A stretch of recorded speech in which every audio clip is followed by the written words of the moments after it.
তো হে ভিউয়ার্স, কেমন আছেন সবাই? আশা করব সবাই ভালো আছেন। তো আজকে আমরা এক্সপ্লেন করছি ডেসপারেট মেজার মুভিটা।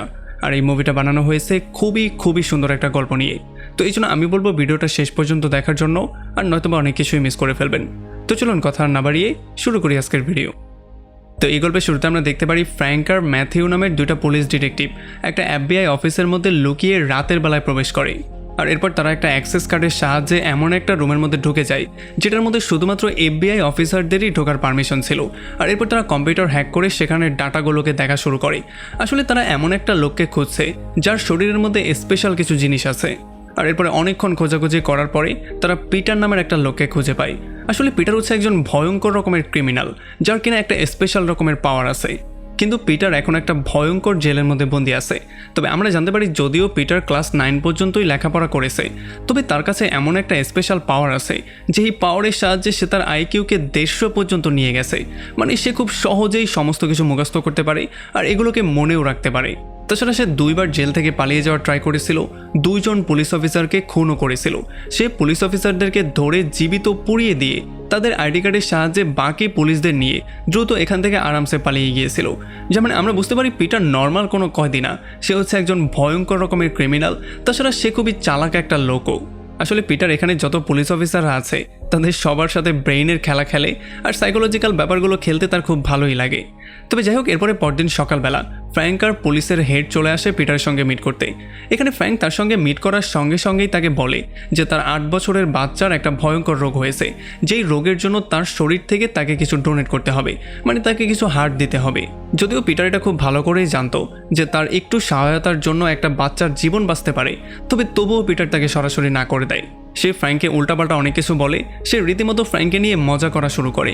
আর যখন ফ্র্যাঙ্ক কোনো উপায় না পেয়ে তার সামনে ভিক্ষা চাওয়া শুরু করে, তখন পিটার বলে আচ্ছা ঠিক আছে, আমি ব্যাপারটা নিয়ে চিন্তা করে তারপর তোমাকে জানাবো। আসলে ফ্র্যাঙ্ক তাকে বলে যে এই বাচ্চার জীবনটাকে বাঁচিয়ে আমি আমার পাপের প্রায়শ্চিত্ত করতে চাই, আর যদি তুমি তাকে সাহায্য করো তাহলে তুমিও তোমার পাপের প্রায়শ্চিত্ত করতে পারবে। তবে আসলে পিটারের মতো যারা ভয়ঙ্কর খুনি তাদের প্রায়শ্চিত্তর দরকার পড়ে না, তাদের দরকার পড়ে মুক্তির, তারা চায় ফ্রিডম। তো এরপরে যখন ফ্র্যাঙ্ক আবার হসপিটালে আসে তখন ডাক্তার তাকে সরাসরি বলে দেয় যে যত দ্রুত সম্ভব বোন ম্যারো নিয়ে আসতে হবে। যদি দ্রুত বোন ম্যারো পাওয়া না যায় তাহলে তোমার ছেলেকে আর বাঁচানো যাবে না। তবে অন্যদিকে ফ্র্যাঙ্কের ছেলে ম্যাক্স এই ব্যাপারটা জানতো না যে তার ক্যান্সার এতটা ছড়িয়ে গেছে যে তার মৃত্যু খুব কাছে চলে এসেছে। তবে যখন সে তার বাবাকে খুবই বেশি টেনশনে দেখতে পারে তখন সে তার বাবার কাছে জিজ্ঞেস করে যে আমি কি মরতে যাচ্ছি খুব শীঘ্রই। তখন ফ্র্যাঙ্ক বলে যে হ্যাঁ, তুমি খুব শীঘ্রই মরতে যাচ্ছ, তোমার ক্যান্সার অনেকটা ছড়িয়ে পড়েছে, তবে তুমি একেবারেই চিন্তা করবে না, কারণ তোমার জন্য আমি একটা ডোনার খুঁজে পেয়ে গেছি। তবে তখন ম্যাক্স তাকে বলে যে যদি আমি জীবিত নাও থাকি তাও আমার কোনো দুঃখ থাকবে না, কারণ আমার বাবা আমাকে বাঁচানোর জন্য সম্পূর্ণ চেষ্টা করেছে, এটা আমি খুব ভালো করেই জানি। আর তখনই ফ্র্যাঙ্কের কাছে জেল থেকে কল চলে আসে। পিটার তাকে কল দিয়ে বলে যে সে ডোনেশন দেওয়ার জন্য পুরোপুরি রেডি আছে, তবে ডোনেশন দেওয়ার আগে সে তার ছেলে ম্যাক্সের সঙ্গে অবশ্যই মিট করতে চায়। যদিও প্রথমে ফ্র্যাঙ্ক এটার জন্য রাজি হতে চাইছিল না, তবে যেহেতু এখন তার কাছে অন্য কোনো অপশন নেই এই জন্য ফাইনালি সে তাকে জেলে নিয়ে যাওয়ার জন্য রাজি হয়ে যায়। তো এরপরে পরদিন সকালবেলা ফ্র্যাঙ্ক তার ছেলেকে নিয়ে জেলের মধ্যে চলে আসে আর পিটারের সঙ্গে একটা রুমের মধ্যে আটকে দিয়ে কথাবার্তা বলতে দেয়। এখানে যখন তারা কথাবার্তা বলছিল তখন পিটার ম্যাক্সকে বলে তাকে আঙ্কেল পিট বলে ডাকার জন্য। আর কিছুক্ষণ আলতু ফালতু কথাবার্তা বলার পরে ফাইনালি সে তার ডোনেশন দেওয়ার জন্য রাজি হয়ে যায়। আর এই জন্য ম্যাক্স দৌড়ে তার বাবার কাছে খুবই হ্যাপিলি চলে আসে। আর যখন এখান থেকে ম্যাক্সকে বের করে দেয়া হয় তখন পিটার ফ্র্যাঙ্কের সামনে তার চাহিদাগুলোর কথা বলে। সে বলে যে প্রথম শর্ত হচ্ছে গিয়ে আমাকে বাকি কয়েদিদের সাথে কথাবার্তা বলতে দিতে হবে, জেলের মধ্যে আমাকে সিগারেট খাওয়ার পারমিশন দিতে হবে, আর জেলের যেই লাইব্রেরি আছে সেই লাইব্রেরিতে ঘোরাফেরার পারমিশন আমাকে দিতে হবে। যদিও জেলের ওয়ার্ডেন এই ব্যাপারগুলো একেবারেই মানতে চাইছিল না, তবে ফ্র্যাঙ্ক হায়ার অথরিটির সাথে কথাবার্তা বলে তাদেরকে কনভিন্স করে এই ব্যাপারগুলো মানিয়ে নেয়। আর যখন পিটারকে প্রথম দিনই একটা সিগারেট আর সেই ডকুমেন্টটা দেয়া হয় যেটার মধ্যে তার সিগনেচার করতে হবে, তখন পিটার এখানে একটু সিগারেট খেয়ে একটু চিন্তাভাবনা করে সেটার উপরে সিগনেচার করে দেয়। তবে তখনই আমরা দেখতে পারি সে তার জুতার লেসের সাহায্যে তার আঙুলটাকে বাঁধে আর এরপর সে তার আঙুলের হাড্ডিটাকেই ভেঙে ফেলে। মানে আমরা বুঝতে পারি যে সে এমন একটা ভয়ঙ্কর প্ল্যান করছে যেই প্ল্যানের মাধ্যমে সে জেল থেকে পালাতে পারবে। আর এইটা হচ্ছে গিয়ে তার প্ল্যানের প্রথম পার্ট।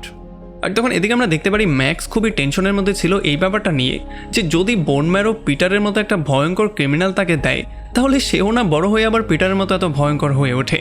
তবে তখন ফ্র্যাঙ্ক ম্যাক্সকে এটা ভালো করে বুঝিয়ে দেয় যে আসলে পিটার যে অপরাধগুলো করেছে সেটার জন্য তার শরীর যতটা না দায়ী তার চেয়ে বেশি দায়ী তার আত্মা। আর তখন এদিকে জেলের মধ্যে পিটার গিয়ে মিট করে একটা ড্রাগ ডিলারের সাথে। যদিও প্রথমে ড্রাগ ডিলার তার কোনো সাহায্য করতে চাইছিল না, তবে পিটার তাকে মারার একটা থ্রেট করে। আর এরপর সে তাকে বলে যে সে নার্কার নামের একটা অ্যান্টি ড্রাগ চায়। যদিও প্রথমে সেই কয়েদি তাকে জিজ্ঞেস করে যে এত ভয়ঙ্কর একটা ড্রাগ তোমার কেন দরকার। তখন পিটার তাকে বলে যে কিছুদিন পরে শুধুমাত্র তুমিই না, এই জেলের সবাই জেনে যাবে যে কেন ড্রাগটার দরকার ছিল। আর এরপরে সেই লোকটা চলে যায় সেই ড্রাগের সন্ধান করার জন্য। আর অন্যদিকে পিটার চলে আসে জেলের লাইব্রেরির মধ্যে। জেলের লাইব্রেরিতে এসে সে সেই হসপিটালের ম্যাপটাকে দেখা শুরু করে যেই হসপিটালে তার বোন ট্রান্সফার করা হবে। তবে পাশাপাশি সে চেস খেলে খেলে গার্ডদেরকেও বারবার করে ফাঁকি দিচ্ছিল। আর তখন এদিকে আমরা দেখতে পারি পুরো পুলিশ ফোর্স এই কাজে লেগে যায় যে যাতে করে বোন ট্রান্সফারের সময় পিটার পালিয়ে যেতে না পারে। এই জন্য তারা চারপাশটা খুবই সিকিউর করে ফেলে। আসলে সিকিউরিটির মধ্যে আমরা দেখতে পারি তারা এমন কিছু অফিসারদেরকে রেডি করেছে যারা পিটারকে জেল থেকে হসপিটালে আনবে, আবার হসপিটাল থেকে জেলে নিয়ে যাবে। আর তাছাড়া আকাশের সার্বক্ষণিক এই ব্যাপারটা হেলিকপ্টার দিয়ে পাহারা দেওয়া হবে। তো এরপরে সেই অপারেশনের মাত্র একদিন আগে সেই ড্রাগ ডিলার তার ওষুধের নাম করে পিটারকে সেই ড্রাগটা দিয়ে দেয় যেই ড্রাগটা পিটার চেয়েছিল। আর এরপর সে রুমের মধ্যে গিয়ে সেই ড্রাগটাকে আনপ্যাক করে দ্রুত সেটার একটা ক্যাপসুল তার জিহ্বার নিচে লুকিয়ে ফেলে। আর এরপরে পরদিন সকালবেলায় পিটারকে কয়েকশো গার্ড এসে এখান থেকে নিয়ে যায়। তাকে হাই সিকিউরিটির মধ্য দিয়ে হসপিটাল নিয়ে আসা হয়। হসপিটালে তাকে একটা চেয়ারের সঙ্গে বেঁধে রুমের মধ্যে নিয়ে আসা হয়। আর এরপর যখন তাকে অপারেশন থিয়েটারে শোয়ানো হয় তখন তার হাতগুলোকে বেঁধে ফেলা হয়। তবে এখানে কেউই এই ব্যাপারটা জানতো না যে তার হাতের আঙুলটা আসলে ভাঙা ছিল। আর এরপরে ট্রান্সপ্লান্ট শুরু করার আগে ডক্টররা যখন তাকে বেহুশ হওয়ার ওষুধ দেয় তখন এই ওষুধটা দেওয়ার আগেই পিটার তার জিহ্বার নিচে লুকানো সেই ড্রাগটাকে খেয়ে ফেলে যাতে করে এই ওষুধটা তার উপরে কাজ না করে। আর যখন ডক্টররা এই ব্যাপারটা নোটিস করে তখন তারা পুরোপুরি শকড হয়ে যায়। তারা বুঝতেই পারছিল না যে গন্ডগোলটা কী হয়েছে। তবে তারা কিছু একটা করতে যেত তার আগেই পিটার তার হাতটা হাতকড়া থেকে বের করে ফেলে আর দ্রুত ডক্টরদের উপরে আক্রমণ করে সে এখান থেকে পালিয়ে যেতে সফল হয়ে যায়। আর আমরা দেখতে পারি এই সমস্ত ব্যাপারগুলো সিসি ক্যামেরাতে ফ্র্যাঙ্কও দেখছিল। এই জন্য সে দৌড়ে চলে আসে ডক্টরদের সাহায্য করার জন্য। আর ডক্টরের গায়ে থেকে আগুন কোনো রকমে নিভিয়ে সে চলে যায় পিটারকে ধরার জন্য। আর এদিকে আমরা দেখতে পারি পিটার অন্য একটা জায়গা থেকে পিছলে চলে আসে লন্ডি রুমের মধ্যে। আর এখানে এসে ডক্টরের একটা ইউনিফর্ম পরে সে নিজের বেশটাকে বদলে ফেলে। যদিও আমরা দেখতে পারি তার পায়ের মধ্যে বেড়ি লাগানো আছে আর তার পায়ের মধ্যে একটা গুলিও লেগেছে যেই জন্য অনেক বেশি রক্তক্ষরণ হচ্ছে। তবে এগুলো সে একেবারেই কেয়ার করছে না। সে কোনো রকমে চলে আসে একটা ডক্টরের চেম্বারের মধ্যে আর ডক্টরকে গান পয়েন্টে নিয়ে সে রেজার লাইটের সাহায্যে তার সেই বেড়িটাকে কাটতে বলে। আর এরপর সে চলে আসে একটা ইমার্জেন্সি রুমের মধ্যে যেখানে এসে সে এমন একটা ইঞ্জেকশন নেয় যাতে করে তার ব্যথাটা একটু কমে যায়। আর তখনই এখানে ফ্র্যাঙ্ক চলে আসে আর সে পিটারকে হাতে নাতে ধরে ফেলে। তবে এটা দেখার পরে পিটার দ্রুত গিয়ে ম্যাক্সের ডক্টর সামান্থার গলায় ছুরি ধরে তাকে হুমকি দেওয়া শুরু করে। যদিও এগুলোতে ফ্র্যাঙ্কের কিছুই যায় আসছিল না, সে পিটারকে শ্যুট করতে যাচ্ছিলই। তবে তখন সামান্থা তাকে থামিয়ে দিয়ে বলে যে যদি পিটারের মৃত্যু হয়ে যায় তাহলে তার বনম্যারোটা একেবারেই ফালতু হয়ে যাবে, সেটা আর কখনো কাজই করবে না। তার মানে তোমার ছেলের মৃত্যু নিশ্চিত হয়ে যাবে, সে আর কখনো বাঁচতে পারবে না। তবে তখনই উইলসন নামের একটা পুলিশ অফিসার পর্দার পেছন থেকে বাইরে আসে আর সে পিটারের উপরে গান পয়েন্ট করে ফেলে। সে পিটারকে শ্যুট করতে যাচ্ছিলই, তবে তখন ফ্র্যাঙ্ক তার নিজের গানটা পিটারকে দিয়ে দেয় যাতে করে সে তার জীবনটাকে সেভ করতে পারে। যদিও ফ্র্যাঙ্ক এটা খুব ভালো করেই জানতো যে এই কর্মকাণ্ডের জন্য তাকে পুলিশ ফোর্স থেকে বের করে দেওয়া হবে। তবে এখন তার চাকরির চাইতে তার কাছে তার ছেলের জীবনটা সবচেয়ে বেশি গুরুত্বপূর্ণ। তবে তখন উইলসন আর পিটারের মধ্যে তর্কাতর্কি শুরু হয়ে যায় আর এই সুযোগে ফ্র্যাঙ্ক মাঝখানে চলে আসে যাতে করে পিটারের কোনো ক্ষতি না হয়। আর এই সুযোগটা নিয়ে পিটার একটা পুলিশের বুকে গুলি করে আর উইলসনের কাঁধে গুলি করে সেখান থেকে পালিয়ে যায়। আর এরপরে যখন এখানে পুলিশের হেড চলে আসে তখন সে ফ্র্যাঙ্ককে এসে উল্টাপাল্টা অনেক কিছু বলে, কারণ তার ছেলের জীবনের জন্য সে না জানি কতগুলো জীবনকে বাজির মধ্যে ফেলেছে। আর এরপরে যখনই গার্ডরা ফ্র্যাঙ্ককে অ্যারেস্ট করে তাকে পুলিশ স্টেশনে নিয়ে যাওয়ার ট্রাই করছিল তখন নিচে নামার সঙ্গে সঙ্গেই ফ্র্যাঙ্ক পুলিশদেরকে রিপোর্টারদের গায়ের মধ্যে ধাক্কা দিয়ে একটা বাইক নিয়ে দ্রুত সেখান থেকে পালিয়ে যায়। আর তখন এদিকে আমরা দেখতে পারি হসপিটালের মধ্যে ম্যাক্সের নাক দিয়ে রক্ত পড়ছিল আর অফিসার ম্যাথিও সেখানে ছিল। তবে সে কিছু একটা করতে যেত তার আগে এখানে পিটার চলে আসে আর সে তার উপরে আক্রমণ করে তাকে বেহুশ করে ফেলে। এখানে ডক্টর সামান্থাও ছিল আর সে ডক্টর সামান্থাকে গান পয়েন্টে নিয়ে বলে যে আমাকে সেই রুমটা দেখিয়ে দাও যেখানে সাইক্রোপোথিয়া নামের একটা ড্রাগ আছে।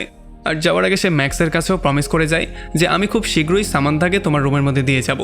আর এদিকে ফ্র্যাঙ্কও সময় নষ্ট না করে দ্রুত চলে আসে হসপিটালের মধ্যে আর এখানে এসে ম্যাক্সের রুমের কাছে চলে আসে। সে দেখতে পারে যে ম্যাক্স পুরোপুরি ঠিক আছে আর এরপর সে ম্যাথিউ সাহায্য করে। আর ম্যাক্সের সাথে কথাবার্তা বলার পরে সে জানতে পারে যে ফ্র্যাঙ্ক সামান্থাকে নিয়ে ওই দিকে গিয়েছে। এই জন্য সে ম্যাক্সকে ম্যাথিউর সঙ্গে এখানে রেখে দিয়ে সে নিজে চলে যায় পিটারকে খুঁজে বের করার জন্য। আর এদিকে পিটার সামান্থাকে নিয়ে চলে আসে সেই রুমের মধ্যে আর এখানে গ্যাসের 2টা বোতল তার ব্যাগের মধ্যে রাখতে বলে। আর এরপর সে তাকে নিয়ে চলে যেতে বলে ইলেকট্রিক রুমের মধ্যে। আসলে আমরা জানতে পারি যে এই গ্যাসগুলোর সাহায্যে সে এখানে একটা বিশাল বড় ব্লাস্ট করিয়ে এখান থেকে পালিয়ে যাওয়ার একটা প্ল্যানিং করছে। কারণ যদি সে এখানে একটা ভয়ঙ্কর ব্লাস্ট করে দেয় তাহলে অনেকেরই মৃত্যু হয়ে যাবে, আর এর মধ্যে পুলিশ মনে করবে তারও মৃত্যু হয়ে গেছে।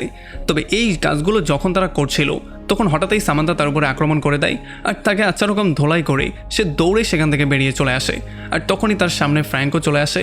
আর ফ্র্যাঙ্ক যখন এই ব্যাপারটা জানতে পারে তখন সে তার কাছে রিকোয়েস্ট করে যাতে সামান্থা পিটারের ব্যাপারে পুলিশকে না বলে, কারণ পুলিশ তাকে দেখার সঙ্গে সঙ্গেই শ্যুট করে মেরে ফেলবে।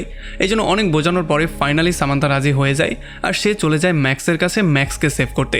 আর তখন ফ্র্যাঙ্ক দৌড়ে চলে আসে পিটারের কাছে। যদিও ফ্র্যাঙ্ক তাকে গান পয়েন্টে করে নিয়েছিল, তবে পিটার এটা খুব ভালো করেই জানতো যে ফ্র্যাঙ্ক তাকে কখনোই শ্যুট করে মারতে পারবে না। এই জন্য এই সুযোগটা নিয়ে সে এখানে একটা ব্লাস্ট করে দ্রুত সেখান থেকে পালিয়ে চলে যায়। আর এই ব্লাস্টের জন্য হসপিটালের সমস্ত কারেন্ট চলে যায় আর সমস্ত ভেন্টিলেটরও বন্ধ হয়ে যায়। এই জন্য ম্যাথিউ দ্রুত ম্যাক্সকে নিয়ে চলে আসে হসপিটালের পুরনো বিল্ডিংয়ে, যেই বিল্ডিংয়ের সঙ্গে নতুন বিল্ডিংটা একটা ব্রিজের সাহায্যে কানেক্ট করা ছিল। আর তখন ফ্র্যাঙ্ক দেখতে পারে পিটারও সেই ব্রিজটার সাহায্যে পুরনো বিল্ডিংয়ের মধ্যেই যাচ্ছে। তবে যখন সে যাচ্ছিল তখন পুলিশ তাকে নোটিস করে ফেলে আর পুলিশ তার উপরে ফায়ার করা শুরু করে। আর এই ব্যাপারটা দেখার পরে ফ্র্যাঙ্ক দ্রুত পুলিশের লাইটের মধ্যেই গুলি করে দেয় যাতে করে তারা পিটারকে দেখতেই না পারে। মানে আমরা দেখতে পারি এমন করে আরও একবার ফ্র্যাঙ্ক পিটারের জীবনটাকে বাঁচিয়ে ফেলে। তবে খুব শীঘ্রই এখানে একটা স্কোয়াড টিম চলে আসে, যেই টিমের সাহায্যে পিটারকে তারা খুঁজছিল। আসলে এখন এই ব্যাপারটা ক্লিয়ার হয়ে গেছে যে হয়তো পিটার এখানে ধরা পড়বে আর নয়তোবা খুব শীঘ্রই তার মৃত্যু হবে। তবে আমরা দেখতে পারি পিটার তার জীবনটাকে বাঁচানোর জন্য স্কোয়াড টিমের লিডারকেই বন্দি করে ফেলে আর এরপরে তার কমান্ডের সাহায্যে সরাসরি কন্ট্রোল রুমে গিয়ে হসপিটালের সমস্ত দরজাগুলোকে মধ্য থেকে বন্ধ করে দেয়। আর তখন এদিকে সামান্থা জানতে পারে যে আস্তে আস্তে করে ম্যাক্সের অবস্থা খারাপ হয়ে যাচ্ছে, তাকে যত দ্রুত সম্ভব পুরনো বিল্ডিংয়ে নিতে হবে। আর এটা যখন ফ্র্যাঙ্ককে এসে সামান্থা বলে তখন সে সমস্ত পুলিশদের থেকে লুকিয়ে তাকে পুরনো বিল্ডিংয়ের মধ্যে নিয়ে আসে। তবে এই সমস্ত ব্যাপারগুলো সিসি ক্যামেরার সাহায্যে পিটারও দেখছিল আর এই জন্য সে তার সাহসিকতার প্রশংসাও করে। তবে কোনোভাবেই সামান্থা আর ফ্র্যাঙ্কের জন্য সে দরজাটা খুলতে রাজি হয় না। তবে যখন ফ্র্যাঙ্ক তাকে বারবার করে রিকোয়েস্ট করে আর সে প্রমিস করে যে সে কখনোই তার ক্ষতি করবে না, তখন ফাইনালি সে রাজি হয়ে যায় আর তাদের দুজনকে মধ্যে আসতে দেয়। আর তারা দুজন দ্রুত চলে যায় তার ছেলে ম্যাক্সের কাছে। আর এদিকে আমরা দেখতে পারি পিটার কন্ট্রোল রুমে গিয়ে তার প্ল্যানিংয়ের লাস্ট পার্টটাকে এক্সিকিউশনের কাজে লেগে পড়ে। সে দ্রুত কিছু মানুষজনকে বন্দি করে ছাদে চলে আসে, কারণ সেটা খুব ভালো করেই জানতো যে পুলিশের ক্যাপ্টেন তার টিম নিয়ে সেই পুলের সাহায্যে অবশ্যই পুরনো হসপিটালের দিকে আসছে। আর এই জন্য সে পুরনো হসপিটালের সেই পুলের কাছে একটা গ্যাসের বিশাল বড় সিলিন্ডার রেখে দিয়েছে যাতে করে সেইটার সাহায্যে সে একটা ভয়ঙ্কর ব্লাস্ট করতে পারে আর পুরো টিমের এখানেই মৃত্যু হয়ে যায়। তবে আমরা দেখতে পারি ফ্র্যাঙ্ক সেই ট্যাঙ্কের উপরে গুলি করে পুলিশের টিমটা সেই পুলের উপরে আসার আগেই ব্লাস্ট করিয়ে দেয়, যেই জন্য পুরো টিমের জীবন সেভ হয়ে যায়। এখন আমরা দেখতে পারি পুরনো বিল্ডিংয়ের মধ্যে শুধুমাত্র সামান্থা, ফ্র্যাঙ্ক, ম্যাক্স, ম্যাথিউ আর পিটার ছিল। ম্যাথিউ, ম্যাক্স আর সামান্থা একটা রুমের মধ্যে বন্দি ছিল আর সেই রুমের বাইরেই পিটার আর ম্যাক্স সামনাসামনি দাঁড়িয়েছিল। আমরা দেখতে পারি পিটার ফ্র্যাঙ্ককে শ্যুট করে মারতেই যাচ্ছিল, তবে তখনই ম্যাক্স দরজাটা খুলে ফেলে আর এই জন্য সে ম্যাক্সের উপরে আক্রমণ করে ম্যাক্সকে কিডন্যাপ করেই সেখান থেকে বেরিয়ে চলে যায়। আর এরপর সে তাকে নিয়ে চলে আসে মুর্দাঘরের মধ্যে, কারণ এখান থেকে আন্ডারগ্রাউন্ডের সাহায্যে হসপিটালের বাইরে যাওয়ার একটা রাস্তা আছে। আসলে এইটাই ছিল পিটারের আসল প্ল্যান, কারণ সে এই হসপিটালের পুরো ম্যাপটা তার মাথার মধ্যে প্রিন্ট করে নিয়েছিল আর সে এটা খুব ভালো করেই জানে যে কোথায় কি আছে। এরপর সে দেয়ালের মধ্যে ফুটো করে সেই আন্ডারগ্রাউন্ডের সুড়ঙ্গটা বেরো করে ফেলে। তবে যাওয়ার আগে সে ম্যাক্সকে সরিও বলে, কারণ সে ম্যাক্সের সাহায্য করতে পারেনি। আর এরপর সে সেই সুড়ঙ্গটা দিয়ে সেখান থেকে পালিয়ে যায়। আধা ঘন্টা পরেই সূর্য উঠতে যাচ্ছে আর পিটার এটা খুব ভালো করেই জানে যে সকালের এত ভয়ঙ্কর ট্রাফিকের মধ্যে কোনোভাবেই তারা পিটারকে খুঁজে পাবে না। তবে আমরা দেখতে পারি তখন ফ্র্যাঙ্কও সেখানে চলে আসে। ফ্র্যাঙ্ক সেই সুড়ঙ্গ দিয়ে তাকে ফলো করা শুরু করে আর ফাইনালি যখন সে দেখতে পারে একটা নীল গাড়ি নিয়ে পিটার পালিয়েছে, তখন সেও একটা পুলিশের গাড়িকে চুরি করে সেইটা নিয়ে তাকে ফলো করা শুরু করে আর সে কন্ট্রোল রুমের সাথে যোগাযোগ করে তাদের কাছে সাহায্যও চায়। একটু পরেই ফ্র্যাঙ্ক দেখতে পারে যে পিটার একটা ব্রিজের উপরে উঠতে যাচ্ছে, এই জন্য সে ব্রিজ কন্ট্রোলারের সাথে যোগাযোগ করে আর নিজেকে ক্যাপ্টেন দাবি করে সে ব্রিজটাকে আটকে দেওয়ার জন্য বলে। এই জন্য সেই কন্ট্রোলার দ্রুত ব্রিজটাকে বন্ধ করে দেয় আর পিটার সেখানেই আটকা পড়ে যায়। আর এরপরে ফাইনালি ফ্র্যাঙ্কও এসে তার সামনে দাঁড়িয়ে যায়। এখন তাদের দুজনের মধ্যে কিছু একটা হতে যেত, তার আগেই ক্যাপ্টেন তার পুরো টিম নিয়ে হেলিকপ্টার যোগে এখানে চলে আসে। এখন যখনই তারা পিটারকে দেখতে পারে তখন তারা পিটারের উপরে পাগলের মতো গুলি করা শুরু করে, তবে ফ্র্যাঙ্ক তার নিজের বুক পেতে দিয়ে তাকে বাঁচিয়ে ফেলে। তবে এই সুযোগে যখন পিটার পালিয়ে যাওয়ার ট্রাই করছিল তখন ফ্র্যাঙ্ক তার পায়ের মধ্যে একটা শ্যুট করে দেয়, এই জন্য পিটার সোজা গিয়ে সমুদ্রের মধ্যে পড়ে। ফাইনালি তাকে সমুদ্র থেকে তুলে এনে এই অপারেশনটাকে সাকসেসফুলি করা হয়। ফাইনালি ম্যাক্সের জীবনটাও সেভ হয়ে যায়। আর এরপরে যখনই ম্যাক্স জ্ঞান ফিরে পায় তখন সে দেখতে পারে তার হিরো বাবা তার সামনে দাঁড়িয়ে আছে। সে তার বাবাকে থ্যাংক ইউ বলে আর তখন এদিকে আমরা দেখতে পারি পিটারও এখনও জীবিত ছিল। আর যখন সে জ্ঞান ফিরে পায় তখন সে গার্ডকে প্রথমেই জিজ্ঞেস করে ম্যাক্সের কী অবস্থা। তবে গার্ড তাকে নড়াচড়া করতে না করে। তবে তখনই গার্ড বুঝতে পারে যে তার বন্দুকটা কোথায় যেন গায়েব হয়ে গেছে। আর তখন পিটার তাকে গান পয়েন্ট করে আর তাকে বলে যে দ্রুত আমাকে এখান থেকে নিয়ে চলো। যা মানে আমরা বুঝতে পারি যে সে আবারও পালানোর একটা প্ল্যানিং করছে, আর এইবার হয়তোবা সে পালিয়েই ছাড়বে। আর এমনই একটা ইন্টারেস্টিং পয়েন্টে এই পুরো মুভিটা এখানে শেষ হয়ে যায়। তো আমাকে কমেন্ট করে জানান যে আসলে এইবার পিটার পালিয়ে যেতে পারবে কিনা, কারণ এইবার তো তাকে ফ্র্যাঙ্কও ফলো করবে না, কারণ তার যেই স্বার্থ ছিল সেটা তো উদ্ধার হয়ে গেছে। ভিডিও ভালো লাগলে অবশ্যই একটা লাইক করবেন, আমাদের চ্যানেলে নতুন হলে অবশ্যই সাবস্ক্রাইব করবেন। আমাদের দেখা হবে অন্য কোনো ভিডিওতে অন্য কোনো একদিন। Till then, take care.